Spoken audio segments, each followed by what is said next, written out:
दोस्तों ये है अनार का पौधा। ये देखिए, ये अनार का पौधा है, गांधारी अनार है। और पिछली साल जो है इसमें 12 फल लगे थे। पिछले साल ही हमने लगाया था इसको, तो 12 फल दिया था इसने।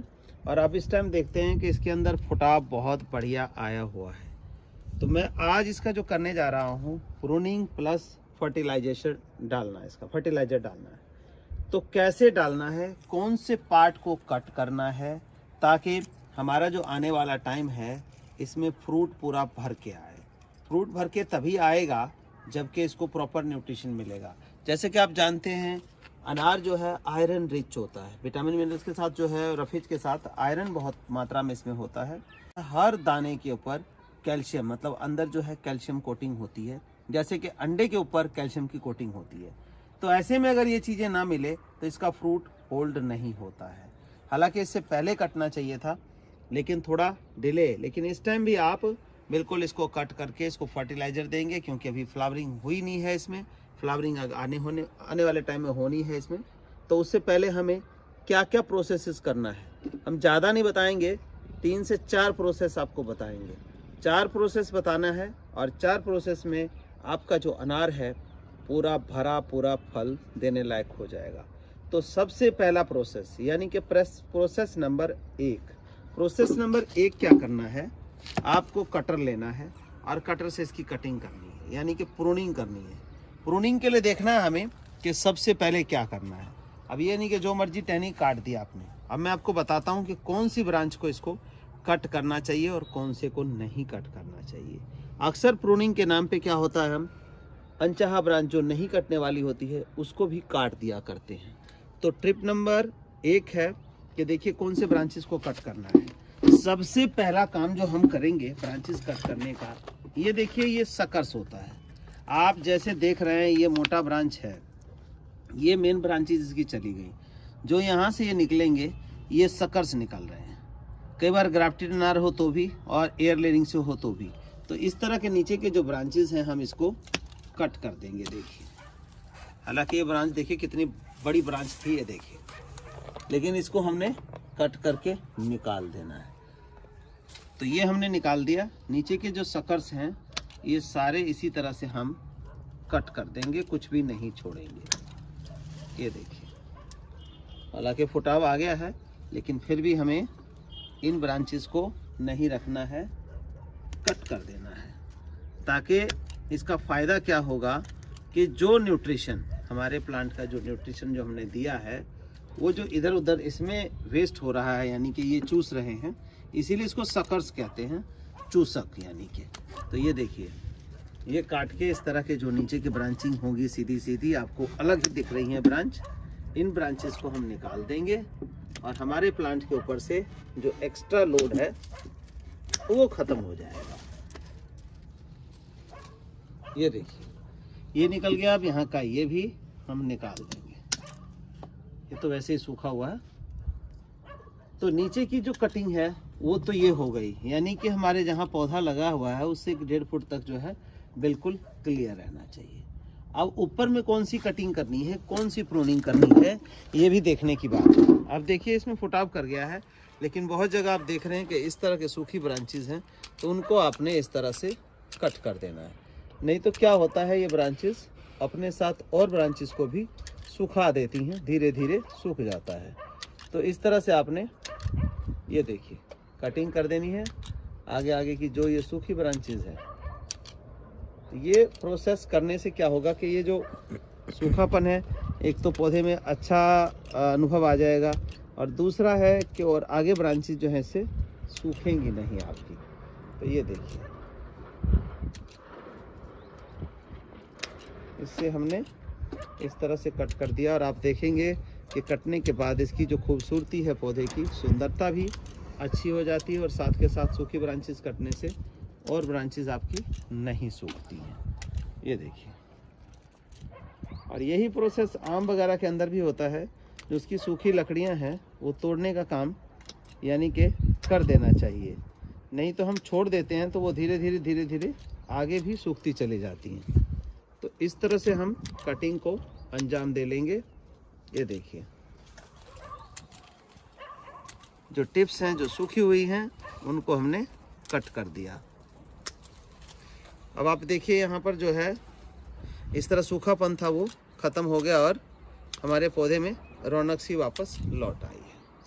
तो ये कटिंग इस तरह से आप कर लेंगे।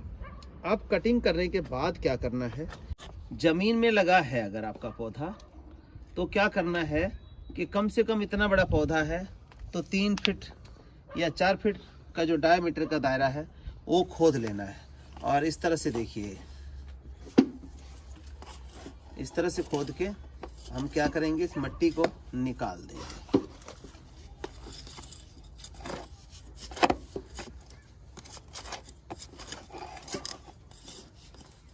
ये इस तरह से खोद के इस मिट्टी को ऐसे निकाल दीजिए।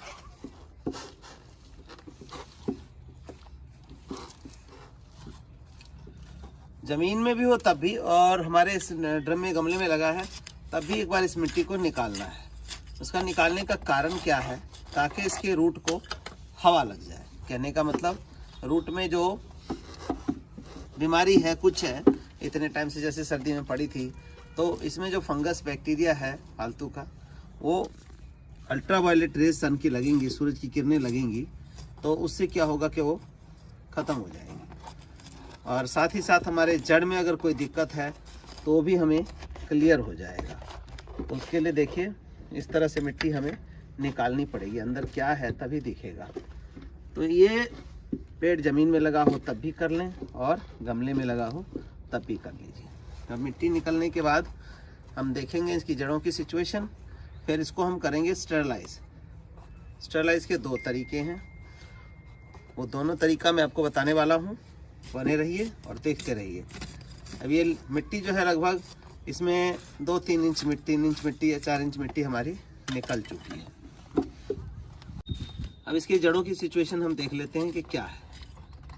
अब जड़ों की सिचुएशन जो है कुछ मुझे ठीक नहीं नज़र आ रही है इसमें, तो क्या कारण होगा इसका वो भी मैं बता देता हूँ। जड़ों की सिचुएशन जो है हमारी पतली जड़ें होनी चाहिए, लेकिन जैसा कि आप देख रहे हैं कि कुछ इस तरह की जड़ें हैं, तो इसमें ऐसा लगता है कि ये नीमाटोड की प्रॉब्लम है। इसके अंदर नीमाटोड की प्रॉब्लम है। तो नीमाटोड की प्रॉब्लम के लिए हम क्या डालेंगे, थोड़ा नीमाटो फ्री जो कि बायो में आता है उसको हम डाल देते हैं। इसकी देख लेते हैं थोड़ी बहुत और जड़ें क्या रीज़न रहा है इसमें। तो अभी शुरुआत ही है इसकी, तो हम इसको नीमाटो फ्री भी डाल देंगे थोड़ा सा। लेकिन उससे पहले मैं बताता हूँ कि जो मिट्टी खोलने का प्रोसेस था, यानी कि टिप नंबर 2, वो टिप नंबर 2 देखिए। अब हम इस तरह से खोद के मिट्टी को और जड़ों को जो है हमने खोल दिया। अब इसको हम एक प्रोसेस तो ये कहता है कि 2 से 3 दिन इसको हम खुली धूप में छोड़ दें, फुल सनलाइट में एज इट इज़ छोड़ दें, और साथ ही साथ इसकी जो इस तरह की गुड़ाई जो है वो भी कर दें, ताकि जो जड़ें हैं वो पूरी तरह से खुल जाएं। जड़ें पूरी तरह से खुल जाएंगी तो इसकी जड़ों में जो है अल्ट्रावायलेट रेज जाएगा और हमारा जो पौधा है उसमें फंगस बैक्टीरिया जो भी हैं वो ख़त्म हो जाएगा। और दूसरा प्रोसेस क्या है, इसको अगर 2 दिन 3 दिन नहीं छोड़ना चाहते हैं तो दूसरा प्रोसेस क्या है, एक देखिए, एक ट्राइकोडर्मा संजीवनी है, इसका हम 2 से 3 चम्मच इसकी जड़ों के आसपास फैला के इसके बाद हम खाद डाल देंगे। तो हम 2 दिन 3 दिन धूप ना लगाएं तो भी चलेगा, क्योंकि बायो में है ये ट्राइकोडर्मा संजीवनी, तो एंटी फंगल है, किसी तरह की फंगस बैक्टीरिया उसको ख़त्म कर देगा और प्लांट को नुकसान भी नहीं होगा। तो दूसरा तरीका ये है। लेकिन हमें अब जैसे कि मैंने दिखाया आपको, इसमें नीमाटोड की दिक्कत समझ में आ रही है, तो हम इसमें डालेंगे नेमेटो फ्री। नेमेटो फ्री क्या चीज़ होती है वो भी मैं आपको दिखाता हूँ। तो दोस्तों ये है नेमेटो फ्री। ये बेल वाली सब्जियों में या किसी भी सब्जियों में जड़ों में जो है गांठ में प्रॉब्लम आती है नेमाटोड की। तो नेमाटोड की प्रॉब्लम क्या करता है, जो पौधा रस लेता है ज़मीन से उसको ख़त्म कर देता है। देखिए गोल गोल हो गया, पतली बारीक जो है रूट्स होनी चाहिए। तो इस तरह की दिक्कत आती है तो पौधे की ग्रोथ वहीं जहाँ की है वहीं रह जाती है, और ऐसे में पौधा आपका लाख खाद डालने के बाद भी फ्लावरिंग फ्रूटिंग प्रॉपर नहीं कर पाता है, क्योंकि उसको जो रस जो मिल रहा है वो चूसने की क्षमता नहीं होती है। अब इसका हमें क्या करना है, लगभग 2 चम्मच इसके में मिला के और गुड़ाई कर देनी है। तो इससे जो निमाटोड की समस्या है वो खत्म हो जाएगी। ये देखिए इस तरह का कोई पाउडर है ये निमाटोड फ्री। ये 2 चम्मच हमने लिया, लगभग 2 चम्मच के अराउंड है, और इसमें हम प्रॉपर तरीके से मिला देते हैं। अक्सर क्या होता है कि अंदर तो हम देखते नहीं हैं, खोदते नहीं हैं, और ये चीज़ें अंदर घर कर जाती हैं, जिससे हमारा प्लांट जो है लाख खाद पानी सब कुछ देने के बाद भी बहुत लोगों की कंप्लेन रहती है कि जी ये हो नहीं रहा है। ये देखिए आप देख सकते हैं कि जो नॉर्मल रूट कैसी होती है और इसकी रूट में देखिए निमाटोड लग गया है। अभी नॉर्मल रूट भी मैं दिखाऊंगा एक पौधे में। तो ये देखिए इस तरह से हम इसमें डाल के और इसको छोड़ देंगे ऐसे। ये देखिए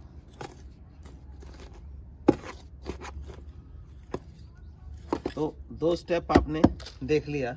अब तीसरा स्टेप क्या है, तीसरा स्टेप मिट्टी में कार्बन की, जैसे कि मैंने बताया आपको कार्बन की कमी हो जाती है तब भी दिक्कत रहती है। तो देखिए ये कार्बन है, कार्बन हम इसमें डाल देते हैं, सॉइल कार्बन बोलते हैं इसको।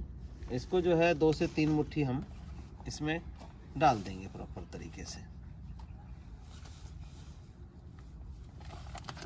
इसका रिजल्ट बहुत बढ़िया रहता है। आपको कार्बन आपको मार्केट से जो खाद बीज की दुकान है वहाँ मिल जाएगा, तो इसको डाल सकते हैं।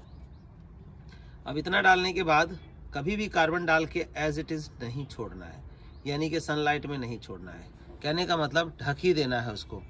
ढकने के लिए क्या करेंगे हम, अब थोड़ा सा ट्राइकोडर्मा संजीवनी भी ले लेंगे, क्योंकि जैसे हम धूप नहीं लगाना चाह रहे हैं तो संजीवनी को भी हम, ये भी बायो में ही है, तो इस तरह से हमने डाल दिया।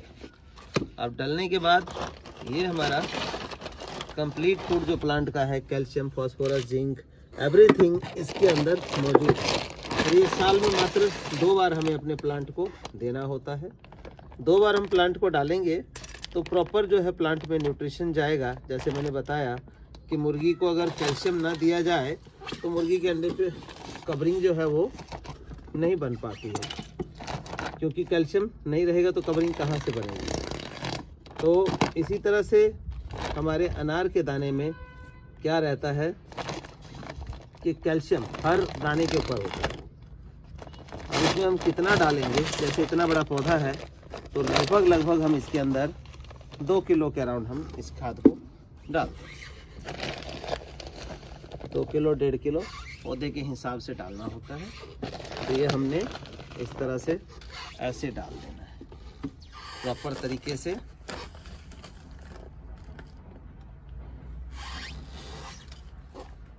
ये देखिए ये खाद हमारा डल गया। अब मिट्टी की बात आती है। स्टेप नंबर आपने तीसरा देख लिया कि खाद हमने डाल दिया। अब खाद कोई भी हो कभी भी इस तरह से ओपन मत डालिए। अब जो मिट्टी है हमारी, इस मिट्टी को हम ऐसे इसके ऊपर ढक देंगे। अब बात आती है दोस्तों पानी की। स्टेप नंबर 4 पानी। पानी अभी नहीं डालेंगे। क्यों नहीं डालेंगे? क्योंकि जब हमने खाद डाला है, ढक दिया है, वो जब धूप लगेगी तो गर्म होगा अंदर से। गर्म जब होगा तो इसके अंदर से नंबर ऑफ फ्रूट्स जो हैं या इसकी जो ब्रांचेस हैं वो बहुत बढ़िया निकलेंगी।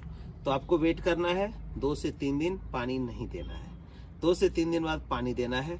और कभी भी याद रखिए गमलों में मिट्टी देखिए, मैंने जो है ये ड्रम के अंदर 2 जो गांठ है उसके बराबर रखी है। गमलों के अंदर 1 गांठ के बराबर खाली जगह रखते हैं। बिल्कुल कुएं में नहीं लगाना है पौधे को। तो सिंपल से ये 4 स्टेप आप यूज़ करिए अपने फ्रूट प्लांट्स में, चाहे वो कोई भी फ्रूट प्लांट हो, आम हो, अमरूद हो, नींबू हो, संतरा हो, कीनू हो, लीची हो, कोई भी प्लांट हो, आप उसमें देखेंगे कि अल्टीमेट फ्रूटिंग आपकी करेगा। तो धन्यवाद दोस्तों, बने रहने के लिए। बने रहिए हमारे चैनल पे, इसी तरह की नई नई जानकारी आपको मिलती रहे।